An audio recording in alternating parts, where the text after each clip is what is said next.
brought to you by Silver Pumps. Top quality और consistent performance के लिए सिर्फ सिल्वर पंप्स, नाम याद रखना। बिहार विधानसभा चुनाव में चिराग पासवान के एक बयान से खलबली मची हुई है।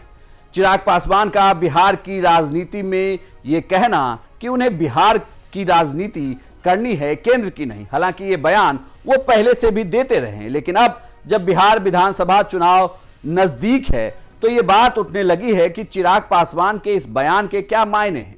हमने दरअसल ये कोशिश की है कि क्या चिराग पासवान जो इस तरीके का बयान दे रहे हैं वो सिर्फ सीट शेयरिंग को लेकर है या फिर उनके राजनीतिक दबदबे को लेकर, क्योंकि चिराग पासवान अगर बिहार की राजनीति में इन करते हैं तो इसे आप ऐसे देखिए कि बिहार की राजनीति में फिलहाल एनडीए के चेहरा एक ही चेहरा है, वो है नीतीश कुमार। बीजेपी में चेहरे की क्राइसिस आप जरूर कह सकते हैं। हालांकि पार्टी बार बार कहती है कि उनका कोई भी कार्यकर्ता किसी भी पद पर जाकर काम कर सकता है, लेकिन चेहरे की क्राइसिस से बीजेपी जरूर जूझ रही है। वहीं चिराग पासवान की पार्टी में यह तय है और चिराग पासवान को लेकर जिस तरीके से पूरे बिहार में अगर आप देखें स्वीकारिता सभी जातियों में है, उससे तो यह लगता है कि चिराग पासवान के इस बयान में दम है। लेकिन चिराग पासवान के अगर आप लोकसभा चुनाव के परफॉर्मेंस को छोड़ दें और सिर्फ बिहार विधानसभा चुनाव की में उनकी पार्टी का परफॉर्मेंस देखें तो आपको निराशाजनक लग सकता है।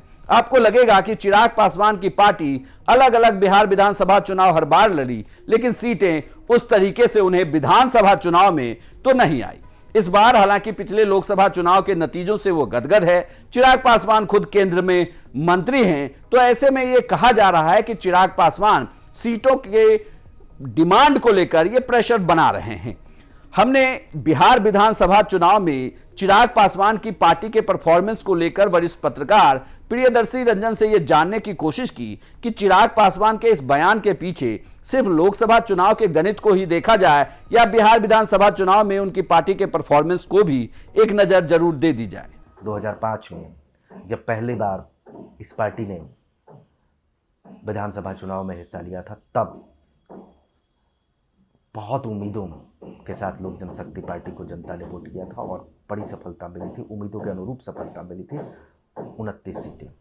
लेकिन उसी वर्ष जब अक्टूबर में चुनाव होता है तो पार्टी गिर जाती है, वैसा प्रदर्शन नहीं कर पाती है और लगातार उसके बाद 2005 से लेकर के 2020 तक के विधानसभा चुनाव का प्रदर्शन देख लीजिए, लगातार पार्टी के परफॉर्मेंस में गिरावट हुआ। गठबंधन कई बदले, कई गठबंधनों के साथ रामविलास पासवान ने गठबंधन किया, चिराग पासवान ने गठबंधन किया, लेकिन अकेले लड़ने की भी हिम्मत जुटाई, लेकिन उम्मीदों के अनुरूप बिहार विधानसभा चुनाव में न रामविलास पासवान करिश्मा कर पा रहे थे, 2005 को छोड़ कर दिया जाए तब, फरवरी के चुनाव को छोड़ दिया जाए तब, और न चिराग पासवान कर पा रहे हैं। 2010 में आरजेडी के साथ रामविलास पासवान ने 75 सीटों पर चुनाव लड़ा, सीटें आई 3, 42 सीटों पर इसी लोक जनशक्ति पार्टी ने 2015 में गठबंधन करके चुनाव लड़ा, सीटें आई 2। 2020 में इसी पार्टी ने किसी के साथ नहीं जाने का फैसला किया, न आरजेडी के साथ न एनडीए के साथ, अकेले चुनाव लड़ी, 143 सीटों पर सीटें आई 1। तो पता चलेगा कि वोट प्रतिशत तो इनका ठीक ठाक है, लेकिन सीटें नहीं आती हैं। कारण क्या है, बेहतर जानते होंगे लोक जनशक्ति पार्टी आर के सुप्रीमो चिराग पासवान या स्वर्गीय रामविलास पासवान जी, लेकिन एक चीज़ जो मुझे समझ में आती है और शायद अब चिराग पासवान भी वो समझने लगे हैं कि केंद्र की राजनीति को राज्य की राजनीति से ज़्यादा अहमियत रामविलास पासवान जी ने भी दिया था और चिराग पासवान भी दे रहे हैं, जिसकी वजह से इनका लोकसभा चुनाव में तो प्रदर्शन ठीक होता है, लेकिन विधानसभा चुनाव में वैसा प्रदर्शन नहीं कर पाते हैं। शायद यही कारण हो कि चिराग पासवान ने कमर कस लिया हो या बार पार की लड़ाई लड़नी है। इस विधानसभा चुनाव में केंद्र की राजनीति को बाय बाय करके अगर जरूरत पड़े तो विधानसभा चुनाव में ही कमर कसा जाएगा।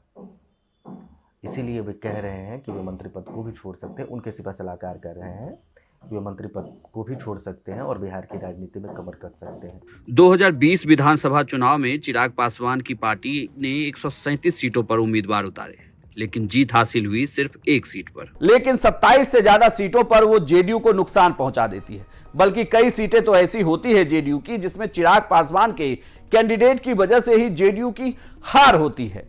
ऐसे में उस वक्त वो एनडीए से अलग थे, लेकिन अब जब वो एनडीए के साथ हैं और सीट शेयरिंग का फॉर्मूला पर बातचीत हो रही है, तो ये देखा जा रहा है कि इस बार चूंकि एनडीए के अंदर 5 पार्टियां हैं, तो फिर सीटें बटेंगी कैसे। और अगर छठे पार्टी मुकेश सहनी को लेकर भी चर्चा है कि एंट्री हो जाती है, तो क्या ये राह इतनी आसान होगी। हालांकि चिराग पासवान बिहार की पॉलिटिक्स में इन कर जाएं, वो इन तो है ही, लेकिन फिलहाल वो केंद्र की राजनीति में एक्टिव हैं। लेकिन अगर वो बिहार फर्स्ट, बिहारी फर्स्ट जैसे विजन के साथ बिहार में उतरते हैं, एक युवा चेहरा हैं, तो उससे प्रभाव तो बढ़ेगा। सी वोटर के सर्वे में भी लगातार उनका कद आगे बढ़ रहा है और अब इस बयान के बाद लोगों के दिमाग में तो ये बात आ ही गई है कि चिराग पासवान भी एक फेस हो सकते हैं। तो ऐसे में क्या ये माना जाए कि चिराग पासवान का ये बयान सिर्फ सीट शेयरिंग में ज्यादा दावेदारी के लिए है, या फिर आप मान लीजिए कि बिहार की राजनीति में